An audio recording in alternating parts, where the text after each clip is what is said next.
kalau makanan itu beracun, ya, maka sebelum makanan itu dibawa ke ke sekolah-sekolah, maka yang pertama keracunan itu adalah orang yang ada di dapur tersebut. Ada orang partai misalnya, dia punya uang, dia punya kemampuan, dia ingin mensukseskan program pemerintah dengan membangun dapur MBG, dikatakan maling. Nah, itu kan sesuatu yang konyol dan bodoh cara berpikirnya. Orang mau membantu negara, hanya kebetulan dia adalah purnawirawan, dia orang partai, dia pejabat, lalu dianggap maling. Itu kekeliruan. Kenapa pemerintah akhirnya membuat program makan bergizi gratis? Ya karena pemerintah menempatkan data, ya, bahwa banyak, ya, anak-anak Indonesia yang sekolah yang kekurangan asupan makan bergizi dari orang tuanya. Saya mampu gitu kan memberikan makanan yang bergizi gitu kan. Tapi saya jangan menilai dari diri saya, tapi harus melihat secara keseluruhan. Masih banyak, ya, orang-orang tua yang mungkin tidak mampu untuk memberikan gizi yang baik bagi anak-anaknya. Lu beli rokok aja masih ketengan, ya. Tapi lu menerima BPJS, ya, tanpa bayar, karena dia pengikut yang gratis gitu. Kalau mau dihitung dengan apa yang sudah lu bayarkan, itu nggak sepadan. Apapun, ya, hari raya besar keagamaan itu kan suka dapat duit, ya, anak-anak itu dapat duit dari dari omnya, tantenya, atau teman orang tuanya gitu kan. Nah, itu dimana duitnya itu akhirnya bukan buat si anak tapi dipakai oleh orang tuanya gitu kan. Diambil orang tuanya dengan alasan disimpan, ditabung gitu. Ya nggak taunya jadi buat beli rokok bapaknya gitu kan. Jadi gue bilang begini, kalau ada orang-orang yang ingin menggagalkan program MBG, menghentikan program MBG dengan mengatakan program MBG, ya, itu adalah maling berkedok gizi, maka sebenarnya yang maling itu adalah orang-orang yang mengatakan seperti itu dengan tujuan untuk menghentikan MBG. Kenapa? Ya karena dengan berhentinya MBG ada hak anak-anak, ada hak orang-orang yang menerima MBG yang akhirnya tidak lagi menerima, ya, gitu. Lalu banyaklah yang menanggapi, ya. Apalagi di media sosial saya tuh ramai yang menanggapi. Semua tanggapannya itu ada yang saya baca, ada yang belum sempat karena begitu padat, ya, lagi lumayan padat lah kesibukan saya. Lalu saya baca ada yang mengatakan, ayo dong, tolong tanggapan-tanggapan ini atau komentar-komentar ini ditanggapi. Ya, saya mohon maaf, ya, karena bukan tidak mau menanggapi, tapi memang lagi padat dan belum sempat menanggapi. Ya, kali ini saya mau coba menanggapi, ya, beberapa komentar terkait apa yang saya sampaikan. Cuma ya ketika tadi saya baca gitu kan, ya saya bisa mengatakan 90, ya, 98% lah. Itu isinya ya nggak nyambung semua gitu. Isinya ya ada yang maki-maki, ada yang apa bicara di luar dari apa yang saya sampaikan. Intinya begitu, 98% komentar-komentarnya sulit untuk ditanggapi, apalagi makian-makian kan, apa yang mau ditanggapi gitu. Ada beberapa yang akhirnya saya coba coba tanggapi karena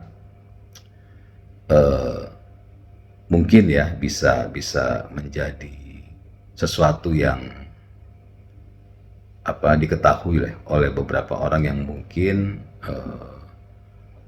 masih mendapatkan informasi yang salah, dapatkan informasi sesat terkait program MBG ini.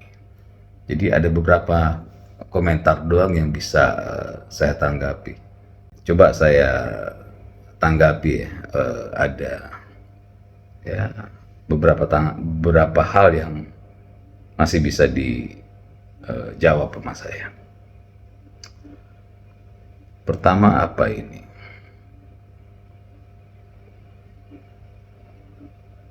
Dari Blue Vinatuna atau dari Vin. Kata Vin, oke, dua argumentasi. Pertama, apakah benar MBG bergizi? Kalau iya, kenapa banyak kasus keracunan makanan yang terjadi di sekolah-sekolah yang tercatat? Kedua, maling dalam konteks ini karena hampir semua SPPG dipasok oleh yayasan yang afiliasi dengan purnawirawan, partai, atau TNI Polri. Oke, ada dua ya, Vin namanya. Pertama, saya mau sampaikan ya bahwa apakah benar MBG bergizi? Ya, saya mau sampaikan bahwa di dapur ya MBG itu atau di SPPG itu ada ahli gizinya, gitu ya, yang dibayar oleh pemerintah.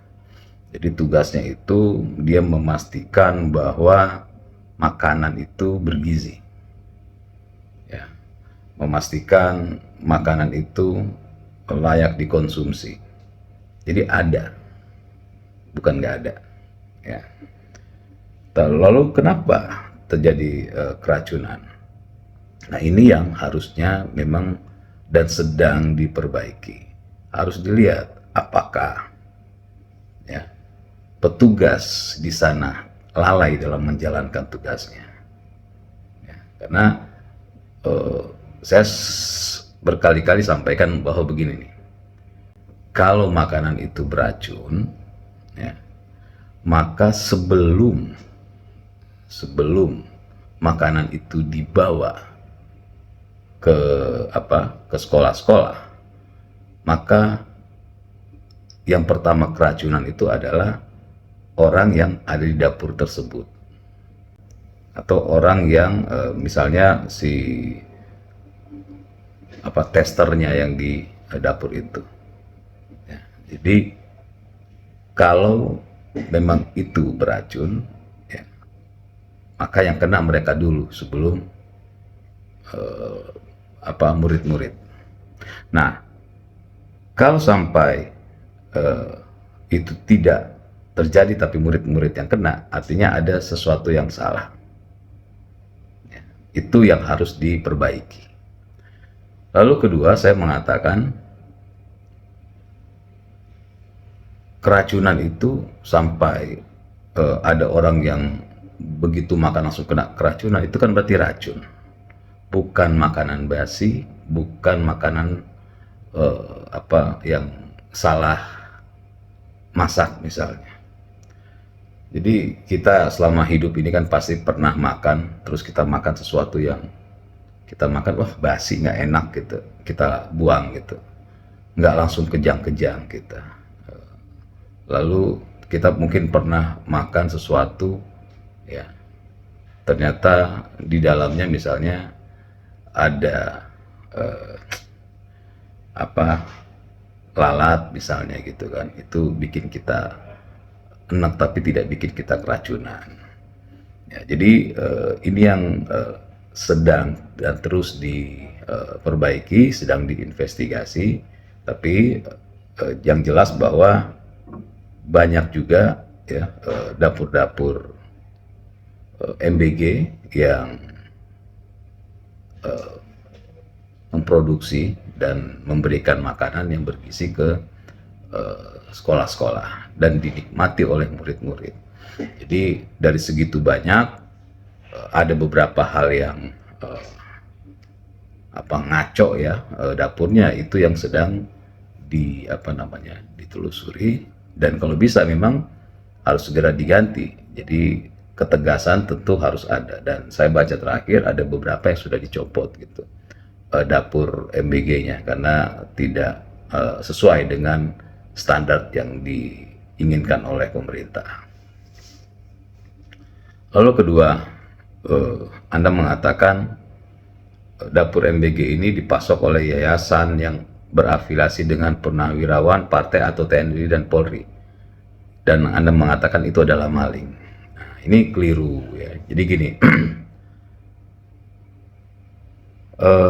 siapa saja di Indonesia, di negara ini, untuk membangun SPPG atau membangun dapur MBG dipersilakan. Kawan saya, dia bukan pejabat ya,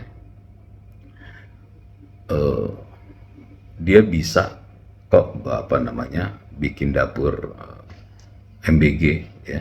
Dia daftar, diverifikasi, dan akhirnya dia mendapatkan proyek tersebut ya.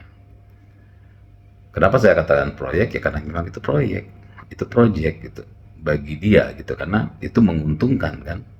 Dia harus mengeluarkan modal yang sangat besar ya. Harus memiliki luas tanah yang sesuai dengan aturan. Dia punya modal yang besar, dia harus membangun dapur yang sesuai dengan yang diinginkan oleh pemerintah ya. Tentu itu adalah proyek bagi dirinya, dan siapa saja boleh, dan bukan maling. Masa ada orang partai misalnya, dia punya uang, dia punya kemampuan, dia ingin mensukseskan program pemerintah dengan membangun dapur MBG dikatakan maling. Nah, itu kan sesuatu yang konyol dan bodoh cara berpikirnya. Orang mau membantu negara, hanya kebetulan dia adalah purnawirawan, dia orang partai, dia pejabat, lalu dianggap maling. Itu kekeliruan. Nah, jadi kalau misalnya ya kayak Vin ini ingin membantu negara ini, membantu program ini, ya silakan gitu. Silakan ikut di dalam program MBG ini. Jangan hanya menyalahkan tapi tidak membantu gitu. Dan masih banyak titik yang belum terbangun gitu, sehingga nggak perlu harus siapa saja yang harus boleh untuk ikut itu, nggak ada. Pokoknya siapapun ya di negara ini, mau dia pejabat, mau dia orang partai, mau dia purnawirawan, mau dia masyarakat biasa, kalau ingin membangun dapur MBG dipersilakan. Tentu harus sesuai dengan syarat-syarat yang sudah ditentukan gitu. Jadi gitu ya, ini kekeliruan yang harus saya luruskan. Lalu ada lagi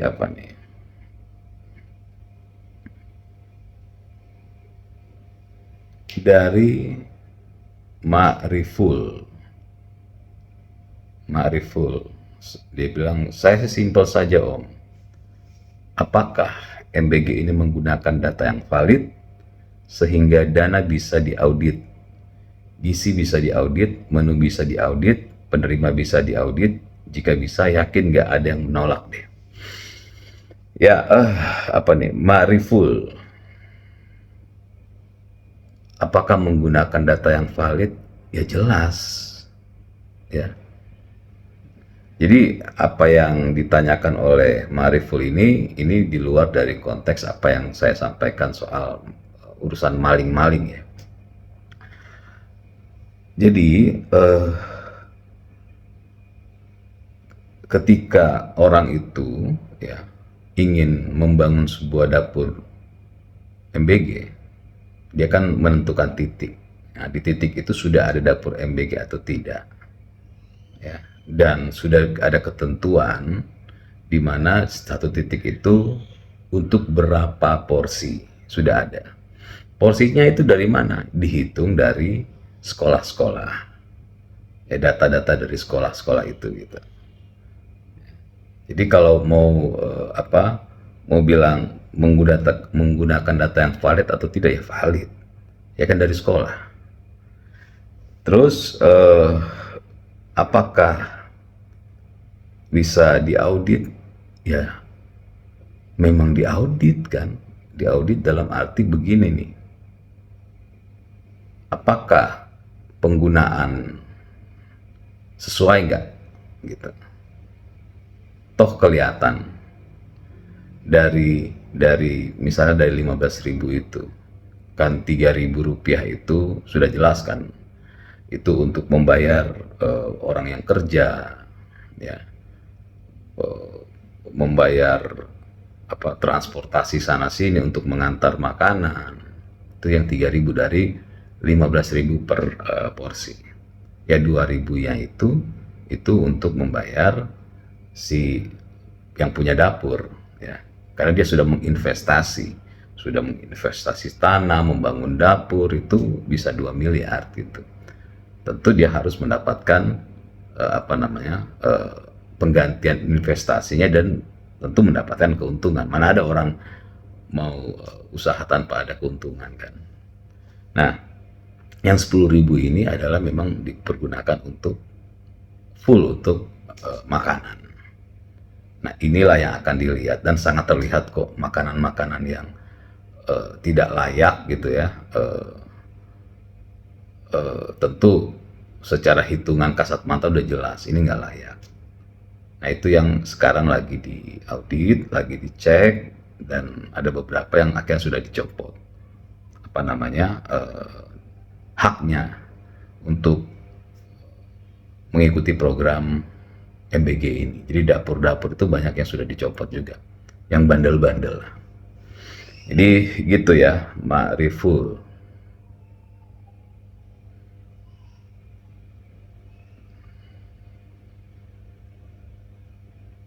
Dari ARF, BDMN, katanya kenyataan di lapangan, pertama, apakah dengan adanya MBG auto anak-anak dapat makanan bergizi? Banyak berita kita lihat di lapangan.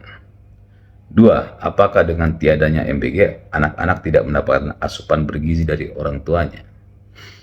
Ya, ARF BDMN ya, jadi gini. Apakah dengan adanya MBG auto anak-anak mendapatkan makanan bergizi? Ya, karena seperti yang sudah saya jelaskan bahwa di dapur MBG itu ada ahli gizinya, ada orang ahli gizinya yang bekerja di situ. Dia memastikan bahwa makanan ini diproduksi dan memenuhi gizi. Jadi ada ahli gizinya. Lalu apakah dengan tiadanya MBG anak-anak tidak mendapatkan asupan bergizi? Jadi saya mau sampaikan bahwa kenapa pemerintah akhirnya membuat program makan bergizi gratis. Ya karena pemerintah menempatkan data ya bahwa banyak ya anak-anak Indonesia yang sekolah yang kekurangan asupan makan bergizi dari orang tuanya. Apalagi sekarang ya sudah banyak makanan-makanan yang instan ya, yang jorok lah ya, yang dikonsumsi oleh anak-anak sekolah, dan itu tentu akan mempengaruhi kesehatan dan daya pikir anak-anak Indonesia. Nah, dari data inilah akhirnya lahir program makan bergizi gratis. Jadi kalau ada yang bilang, ah emang anak-anak Indonesia nggak dapat gizi, anak saya oke kok gizinya. Nah, makanya saya selalu mengatakan jangan pernah menggunakan baju kita dalam menilai sesuatu. Kalau pemerintah kan melihat secara helikopter view. Kayak anak-anak saya alhamdulillah ya, gizinya saya mampu gitu kan memberikan makanan yang bergizi gitu kan. Tapi saya jangan menilai dari diri saya, tapi harus melihat secara keseluruhan. Masih banyak ya orang-orang tua yang mungkin tidak mampu untuk memberikan gizi yang baik bagi anak-anaknya. Kadang-kadang ada mie instan gitu kan, yang dibagi berapa orang anak-anaknya, ya, lalu dibeli apa tuh namanya, sosis-sosis yang di pinggiran gitu, terus dipotong-potong kecil buat anak-anaknya gitu. Nah ini masih ada ya. Jadi MBG ini, program ini ada karena melihat secara helikopter view anak-anak kita, anak-anak sekolah itu belum mendapatkan gizi yang baik, gitu. Terus ada dari Iman. Kenapa uangnya nggak kasih ke ortunya langsung sih, biar ortunya yang masakin? Mubazir tahu, kadang anak-anak nggak suka dengan menunya, atau menunya justru alergi dengan anak-anak. Jadi Iman gini ya, jadi saya suka, kalau yang begini saya suka bercanda ngobrolnya gitu kan. Saya bilang begini, ingat nggak ya, waktu kecil-kecil tuh, bahkan mungkin sampai sekarang nih anak-anak nih, kalau ada dapat kalau hari raya gitu ya, Idul Fitri, Natal, apapun ya, hari raya besar keagamaan, itu kan suka dapat duit ya. Anak-anak itu dapat duit dari omnya, tantenya, atau teman orang tuanya gitu kan. Nah, itu dimana duitnya itu akhirnya bukan buat si anak, tapi dipakai oleh orang tuanya gitu kan. Diambil orang tuanya dengan alasan disimpan, ditabung gitu. Ya nggak taunya jadi buat beli rokok bapaknya gitu kan, jadi buat macam-macam lah, jadi bukan buat anaknya ya. Kita pernah tahu ada program juga apa namanya, jadi anak-anak sekolah ini dapat uang ya, sekarang kartu gitu kan, untuk beli apa, beli sepatu, beli baju gitu kan. Tapi apa yang terjadi ya, banyak yang akhirnya orang tua yang memanfaatkan itu untuk kepentingan diri mereka gitu. Jadi nggak bisa gitu. Kalau kenapa nggak ngasih ke orang tuanya ya, karena pasti ya mayoritas bukan anak yang menikmati, orang tuanya yang menikmati. Makanya daripada dikasih uang ya dikasih makanan. Itu konsepnya. Ya Mas Iman ya. Ada lagi apa nih dari Kanus. Yang jelas bukan gratis karena itu diambil dari pajak rakyat. Ya, di negara manapun ya, ketika menggratiskan sesuatu ya tentu diambil dari pajak ya. Terus jadi semua negara yang menggratiskan sekolah seperti di Indonesia kan menggratiskan sekolah, apakah itu dianggap bukan gratis gitu kan.